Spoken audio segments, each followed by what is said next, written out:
Good morning. Welcome back to Luke's Insights episode 3. And today is a continuation of yesterday. We were talking about rules and emotions, this concept that what we feel is this trigger of, we have these internal constructs of what we feel when there's a certain trigger, because of what reason. What we feel when there's a certain trigger, for what reason.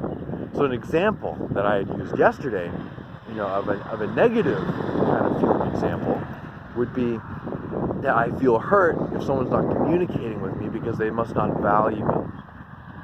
So that's a sequence there that is constructed within me. I mean, I'm sure many other people share a similar kind of sequence, but a lot of other people don't. A lot of people don't care if someone communicates with them or not.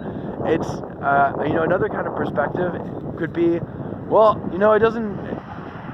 don't feel hurt unless I'm hurting myself.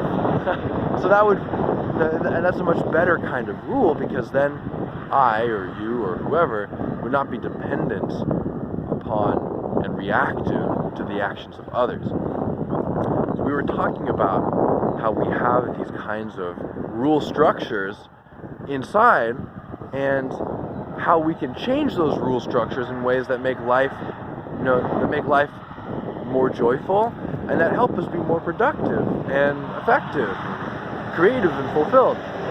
Because really our emotional experience of life is, in many ways, the driving force of our fulfillment and our action.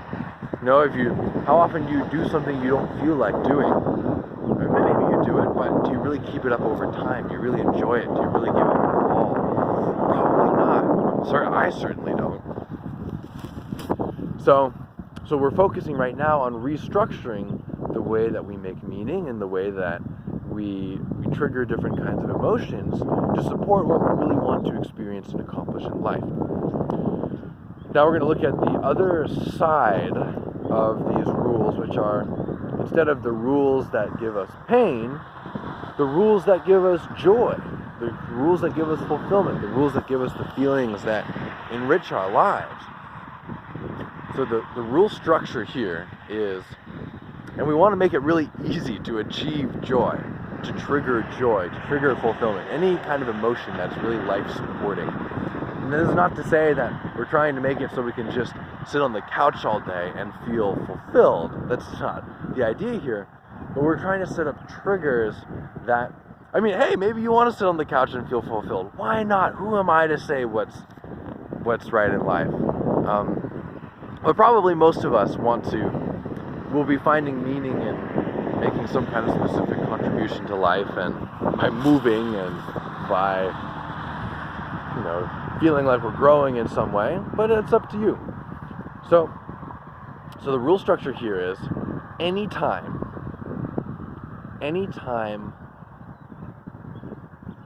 such and such happens, I feel because blah. So, or another way of saying, I feel blah anytime blah because blah.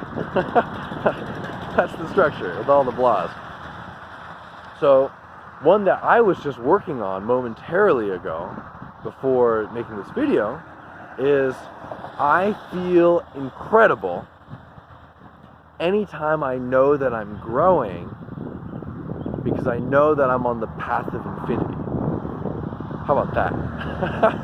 So here's the logic here. Now, incredible, that's how I want to feel, incredible. That word has a certain meaning to me, a certain feeling to me. It might not be the right word for you. So it's important to choose feeling words that are really meaningful and inspiring to you. So there's no right one here. It's just whatever is enriching to you at this stage in your life. And that incredible is what is for me at this stage in my life. And then the trigger, I tried to not make the trigger be based on something external, like anytime I achieve this, or anytime so-and-so and someone says this to me, or something out of my control. I want something in my control. And the ability to grow is in my control. And then the reason, I say I'm on the path of infinity, if you think about it, if you have like a graph, you think of a graph with a line that's going upwards, given enough time, that line will pass through every possible number that there is. It could take a long time, but it will go, to infinity, essentially. So I am on the path of infinity as long as I'm growing. And that's exciting to me. I know that, it doesn't mean that I'm going to have infinite money and infinite skill and infinite joy, but I'm on the path of infinity, and that's kind of all that really matters. It's the journey, not the goal. It's the journey, not the goal, that brings fulfillment. As long as I'm on the path of infinity, I don't actually need the infinity. Or you could say, I find the infinity within the non-infinite because I'm on the path of infinity. How about that? I like that. So, I feel incredible anytime I know I'm growing, because that means I'm on the path of infinity. Now, that sets me up to feel great all day, because all I have to do is just remember that I'm growing, and I know that I am growing. I know that I'm growing in my work. I know that I'm growing in my emotions. I'm taking time on these things. I know that I'm growing in my social life. I know that I'm growing, and I get to enjoy exhilaration as a result of that.